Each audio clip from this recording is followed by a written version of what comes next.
I come to speak to everyone today about something that is very obvious to some people and not so obvious to others. And I'm just come to give you this report that I, I don't know where you're at in the world, but I live in the most corrupt country on the planet. And that country is the United States. And I had some reasons why I have come to this conclusion because I've been studying it, been reasoning with myself. The government is corrupt. The banking system is corrupt. The real estate operation is corrupt. The food corporations are corrupt. They got all types of pesticides and things of that nature that is normal, and people have become desensitized to it.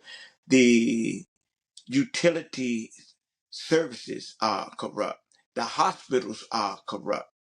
There are so many corrupt entities in the United States that people, because they have this false sense of patriotism, dealing with tradition, dealing with being programmed, being dealing with being indoctrinated.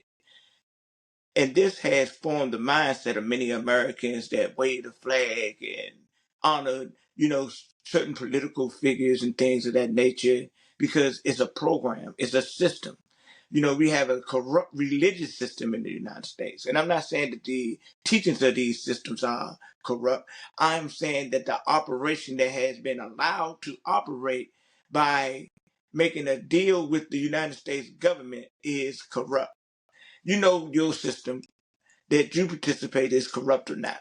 Because your pastor or your whoever's in control or running it, they let you know. They give you certain information. They give you certain signs. It's up to you to be able to decipher it and reason with it and make a decision.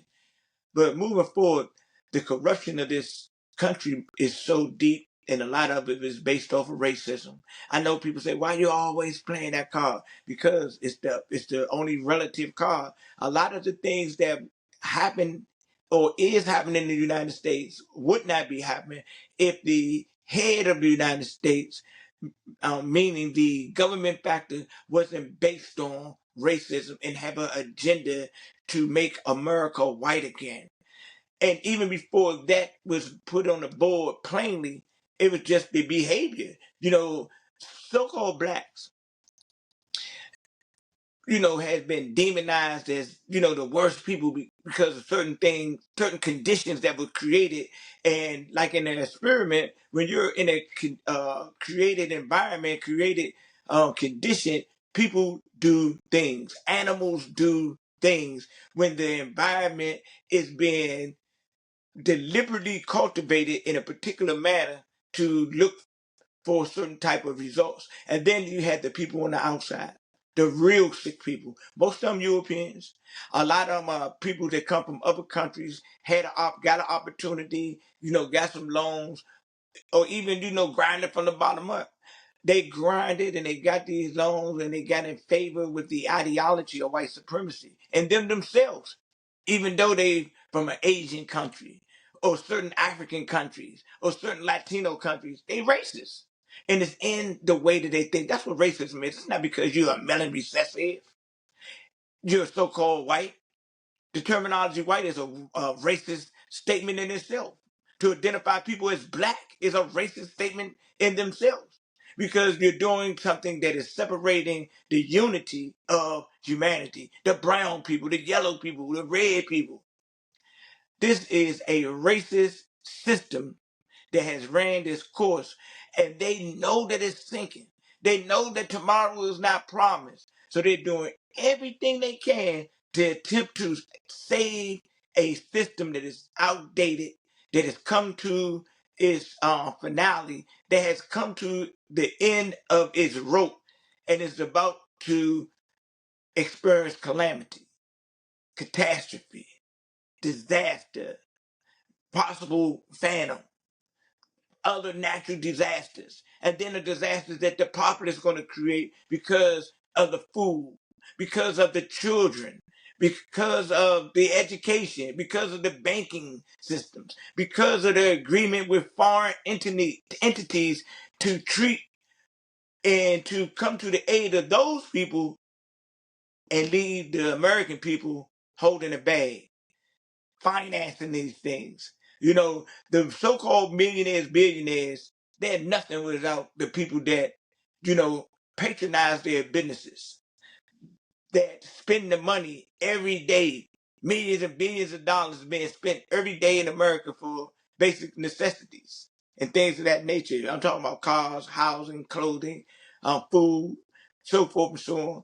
And what's going on is that prices are steady rising, and the whoremongering appetite of many people, from the presidency down into the people in different positions of Congress, to the judiciary branch and the legislative branch.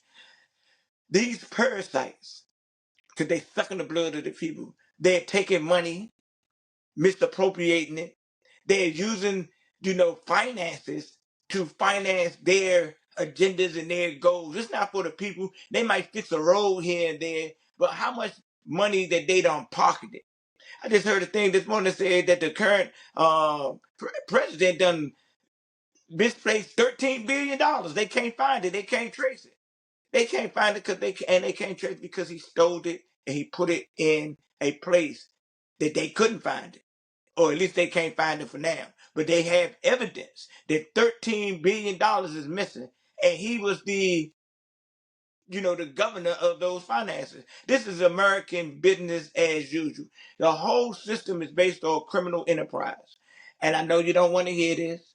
And I'm not talking about all European Caucasian so-called white people, because there are some people that minds have superseded the ideology and wanting to accept the privilege of so-called white supremacy and white nationalists.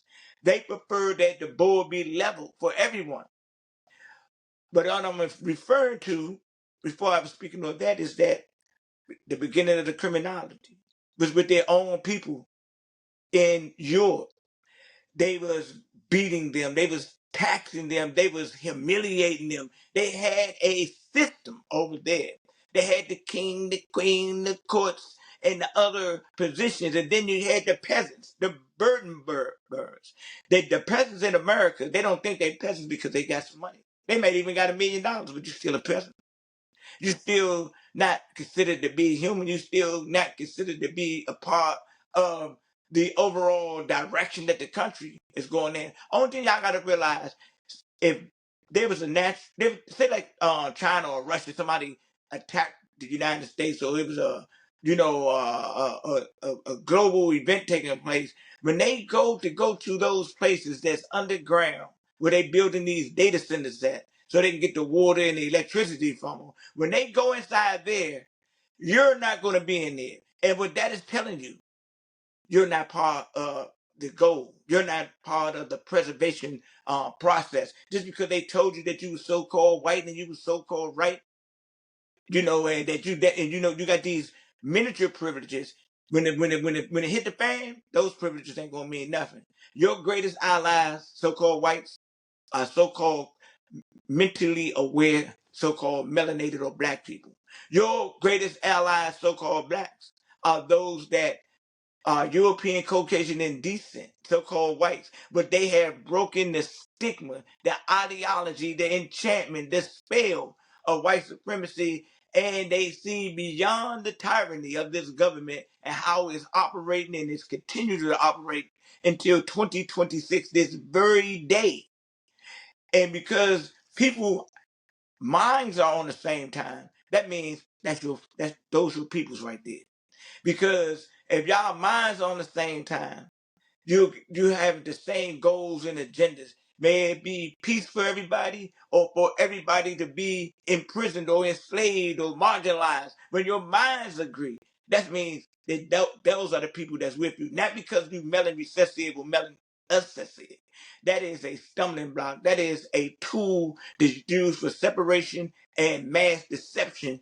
But the people that know how to think, they ain't drinking that juice no more. They not drinking that Jim Jones. They're not drinking that Donald Trump. They're not drinking that Joe Biden. They're not drinking that Barack Obama. They're not drinking the elite's potion of deception. Ladies and gentlemen, got to go. Bring you this message in love. Leave you this message in peace. Wake up, man.